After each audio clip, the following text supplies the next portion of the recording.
মাম্মামের বার্থডেতে যেহেতু ইউনিকর্ন থিমের ওপর ছিল, একটা ইউনিকর্ন কেক তো বানাতেই হতো।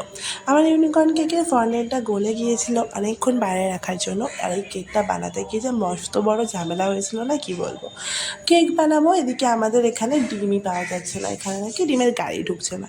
যাই হোক, মা সেই দূর থেকে আমার জন্য কোটোর মধ্যে করে ডিম নিয়ে এসছে, চালের মধ্যে দিয়ে, যাতে ডিমগুলো ভেঙে না যায়, যাতে আমি কেকটা বানাতে পারি।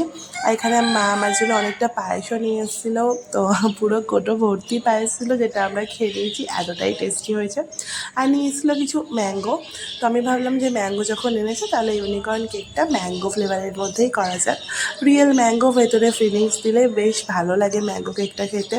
তো আমি এখানে কিছু ম্যাঙ্গো ছোটো ছোটো টুকরো করে কেটে ফ্রিজে কিছুক্ষণ ঠান্ডা করে নিয়েছিলাম।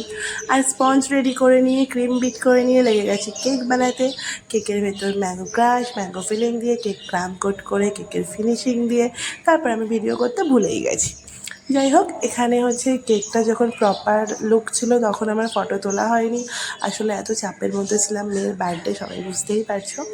তো ফটোটা অনেকটা পরে তুলেছিলাম, ততক্ষণে কেকের অবস্থা ভীষণই খারাপ, ফন্ডেন্ট গলে পড়ে গেছে অনেকক্ষণ বাইরে থাকার জন্য, যেটা হয়েছিল আর কি।